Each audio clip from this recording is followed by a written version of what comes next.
Rodney Thompson has worked in IT for 36 years and management for the last 20 years. He started out investing in single-family homes and soon realized the challenges with scaling the single-family business model. He eventually changed his strategy and began investing in commercial real estate. Early on, he was the lead sponsor on his first deal, when several days before closing, he realized they were short on the capital raise. In this episode, find out Rodney's key takeaway and what happened with his first deal. So welcome back to another episode. Today we have joining us from Minnesota, Rodney Thompson. Rodney, welcome to the show. Thank you. Glad to have you on here. So Rodney, can you tell our listeners a little bit about your background and how you got started in real estate? Absolutely. So I have been pretty much all of my life in some sales or IT position. When I was growing up, my dad was in sales, and I kind of naturally moved over to that. And then later on, I got into technology sales. It was back in the day when calculators were a thing. We used to sell calculators to accounting firms and banks and things like that. And we also sold copiers, and we also sold computers. And computers were just really starting to take on. And I saw and took interest in the computer side of things, and eventually migrated over to the technology and the support side, and began working that, and then ended up in system administration. So I've spent the vast majority of my career in some sort of system administration position with networking. And my wife had always expressed an interest in owning some property for a rental. And somewhere along the line, I don't recall when, she said that we needed to be in storage, self-storage. And I said, well, that's a great idea, but how are we going to be able to afford to buy that? And at the time, I didn't know that there was a thing called syndication or JV, and we certainly didn't have the cash to put $50,000 down. And you know, we were a young couple, and we really didn't have the credit to borrow $500,000. And so we just kind of put it on the back burner.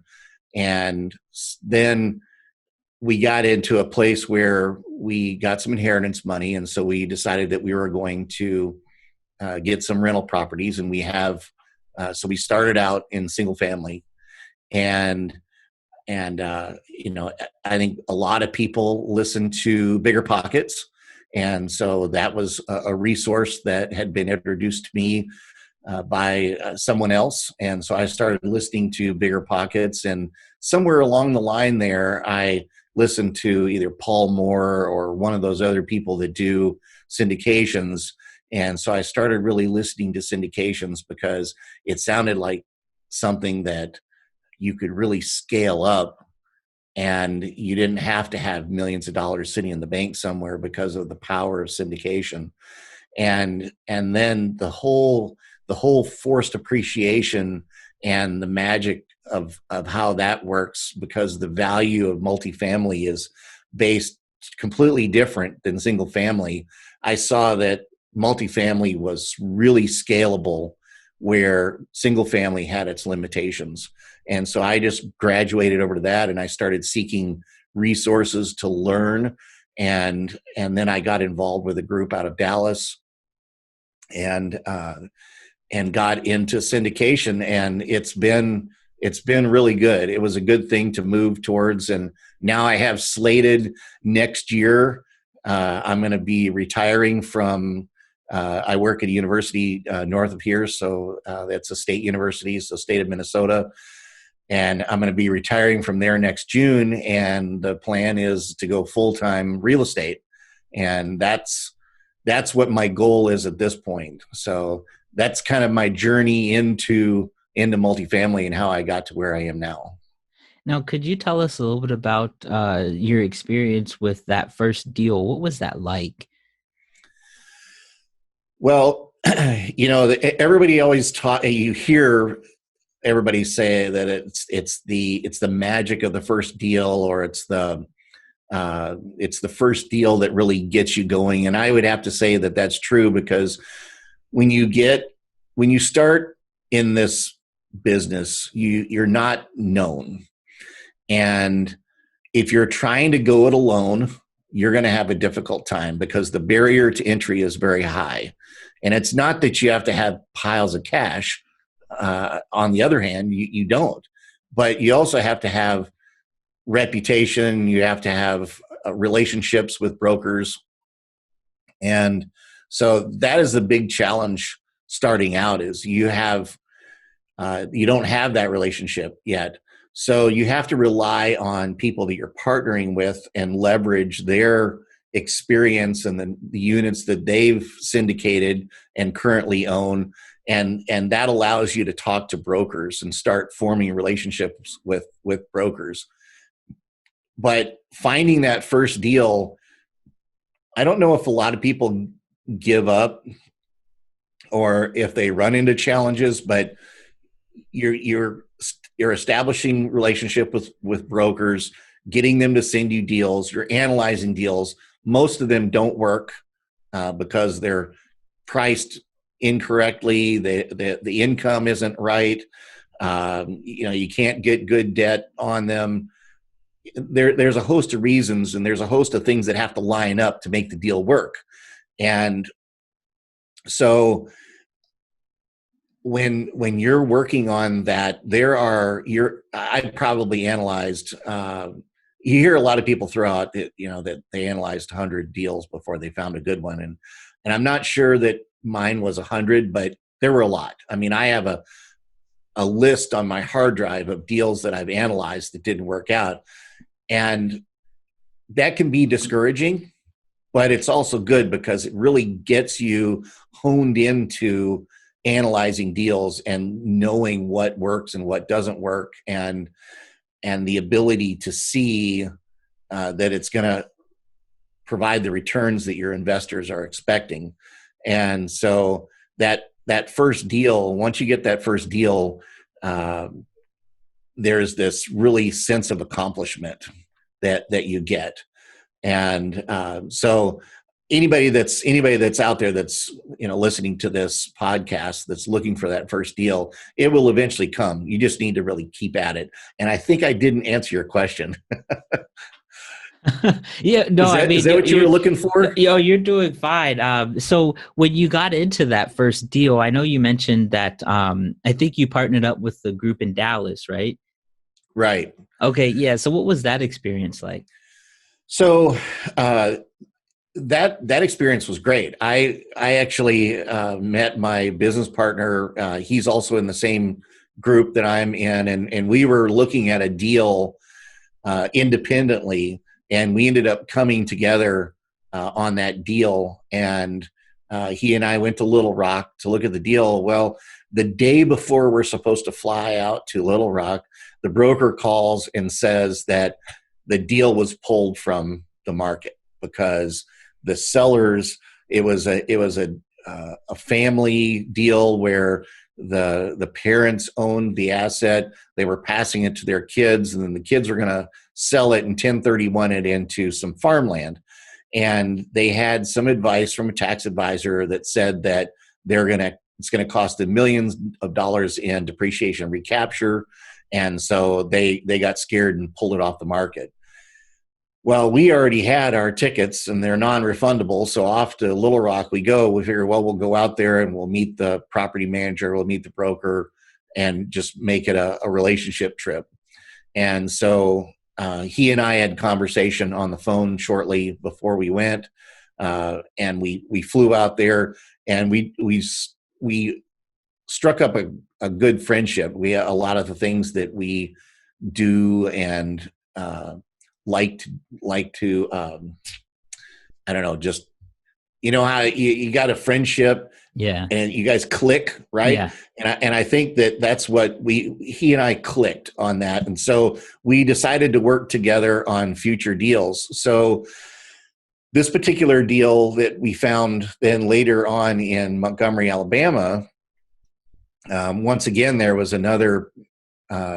There were some people. Actually, there was nobody looking at this particular deal, but I pulled in another couple of people from our group that I felt that we would work together well, that had strengths that complemented ours, and we worked together on it, and we're able to come up with a price that we felt was good.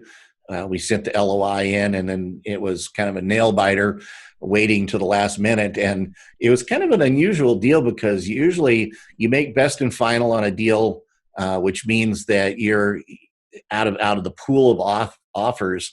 The sellers will pick between 2 and 4, maybe 5 deals that are the top offers, and then they'll go back to those offers and they'll say, okay, you're in best and final. Now send us your best deal. And so you'll have to up the ante, if you will, and then go back to the seller. So we did that, and that normally you do that, and then you just find out whether you won the deal or not. Well, on this particular one, it was an REO property, which means that it was a foreclosure, and the asset manager that was working with the bank, which was Fannie. So it was agency debt on the deal, and they wanted somebody that could close. And that was the whole premise of the deal. But of course, they're still wanting to get the most money they can out of it. And so it was back and forth between the brokers, like, can you go another $100,000? So finally we got to a point, and I told the broker, I'm like, no, our offer is solid. We're not going to go up anymore in price. And I think there was actually a group that was $100,000 over our final offer price, but we got the deal. And a lot of people go like, well, how is that possible? Aren't they going to take the group with the most money? And it boils down to their confidence in your ability to close the deal. And we had a track record. The group that I was with, we had a track record, and they knew that we could close the deal. And that's what won us the deal in the end. Mm-hmm. Now, one thing that you mentioned here earlier was a deal where you were the lead on that deal, and there was, I guess, certain expectations that you had with some of the partners, and then 2 weeks before closing, there was an issue that came up. So, can you share that with our listeners? Sure. Yeah, this was my first deal. And I was lead on the deal, which I know doesn't happen very often. From what I understand, is typically your first deal you're not lead on. And I, like I was telling you earlier, I've been in management for probably 35 years of my career. So managing people for me is not an issue. But the difference between managing people that work for you and people that you're in partnership with are really two different things. And I was apprehensive to kind of take the bull by the horns, if you will, on this. We would call and we would have status updates where we were and things like that. But in the initial discussions for capital raising, there were assumptions on my part that certain people were going to come through with certain dollar amounts. And this is where I fell down, because, later on I was told, never assume that anybody's going to raise any particular amount of money, which is true. And not even the person that says they can, if somebody comes to you and says, well, I can raise $1.5 million in the deal, that's great if that guy's got investors sitting there with $1.5 million. But if he doesn't have that, then there's no guarantee that he's going to raise $1.5 million. Well, my inexperience, I assumed that was going to come to pass, and it didn't.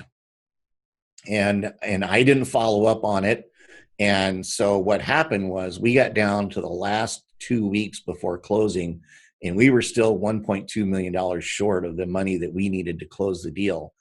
And so tensions, of course, got high, and it was the last push. I mean, everybody was on the phones, and we need to make sure and close this, because if you don't close a deal, we had hard money on the line, which I don't know your level of listeners. I mean, you've got a lot of people think hard money is like you borrow hard money to buy a piece of property, and the money is loaned based on the deal, not your credit. So interest is higher, points are higher, things like that. This kind of hard money is hard earnest money. So when we put the offer in on the deal, one of the ways that you can show a buyer that you're serious is make a portion or all of the earnest money non-refundable. In other words, it becomes hard. So if the deal doesn't come through, you have the chance of losing, in this case, $150,000. Well, if you lose $150,000, now you didn't close the deal, so you have a bad reputation with a broker. You've lost $150,000 that belongs to partners in the deal, and it's just not a good thing.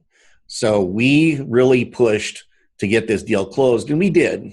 So everything worked out fine, but tensions were high, and so even when you've got the mortgage banker and the attorney nervous that we aren't going to close, it's a pretty tense situation. But we were able to close, and the takeaway from that is you got to be on top of your game.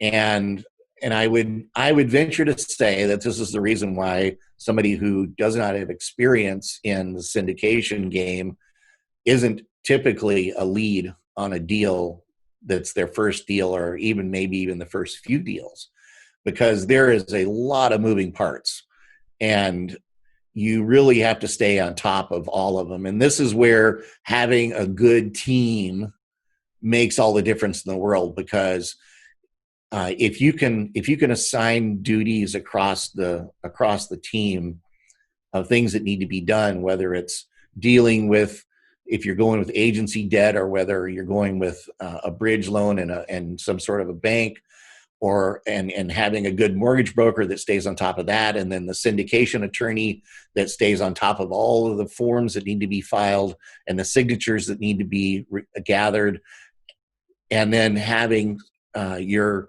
lead team of people that are going to be the operators, having them do their part, and then everybody working together and communicating.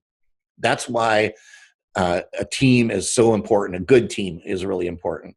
So the takeaway from that is that you need to be on top of your game, and experience is where you're going to get that.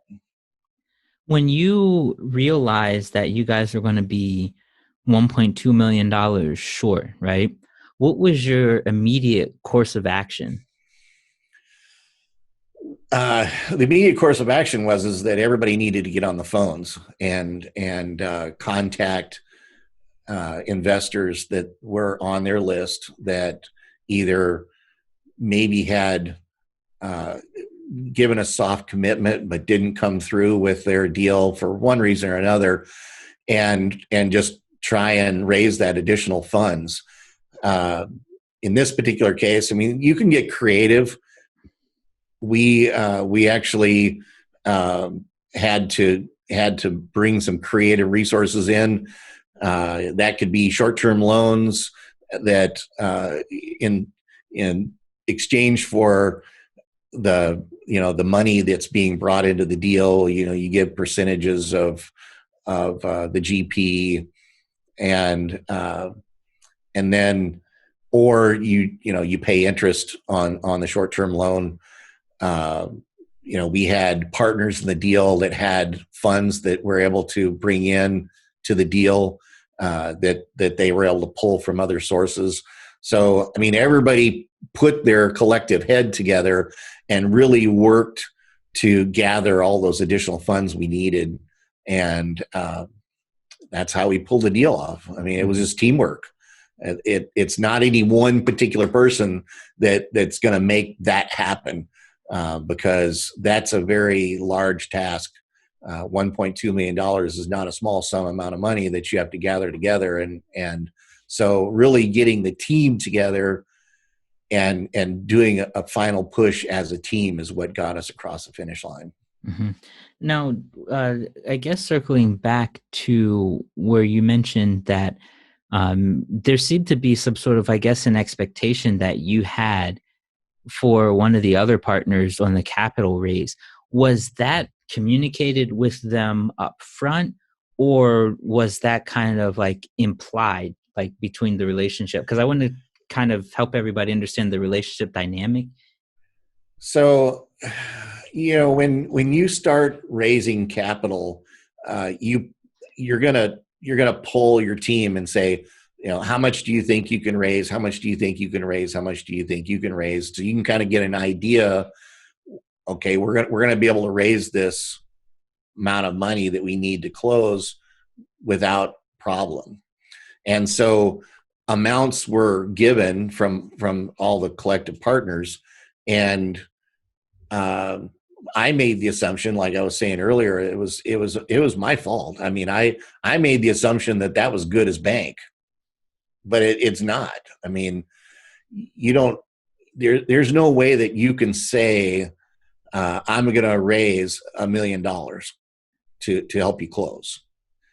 That can be your goal, but you don't know the situation of your investors, and maybe you don't get $1 million.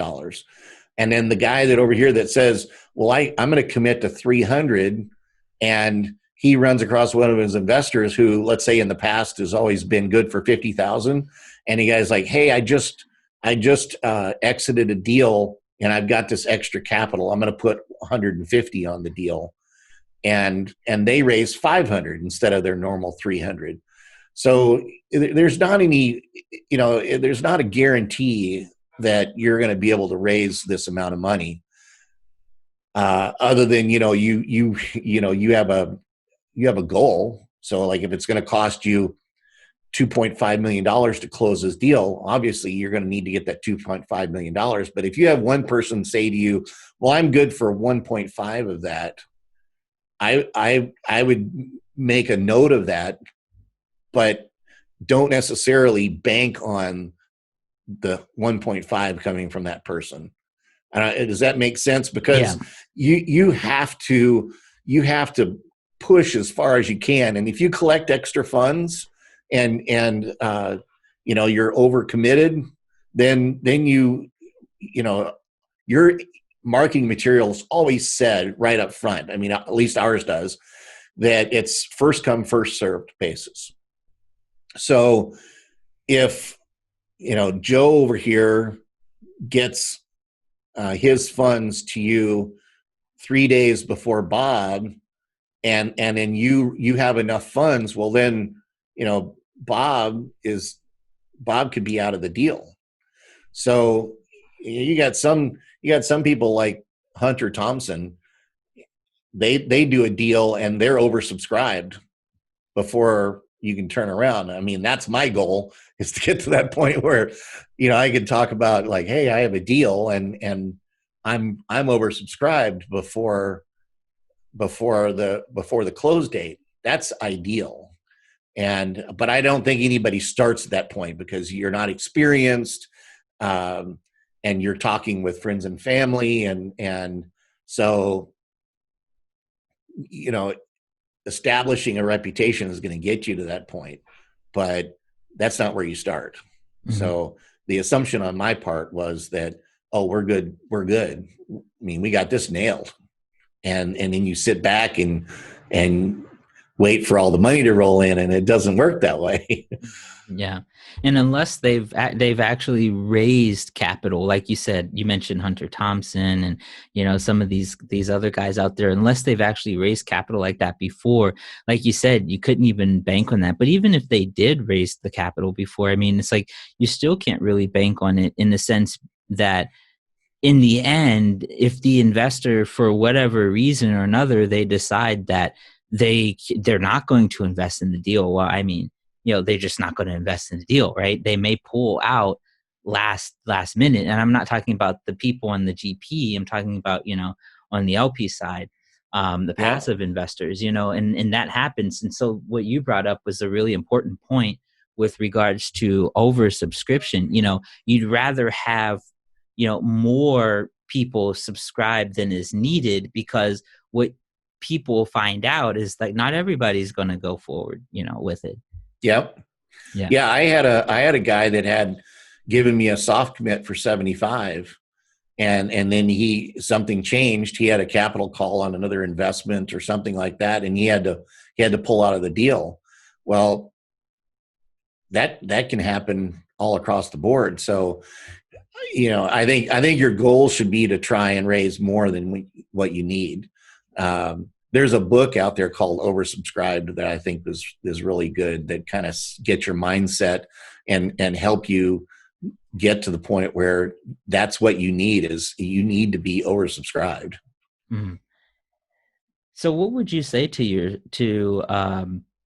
the listeners out there, as far as like one key piece of advice that if you had to go back and start over again, that you would want somebody to tell you?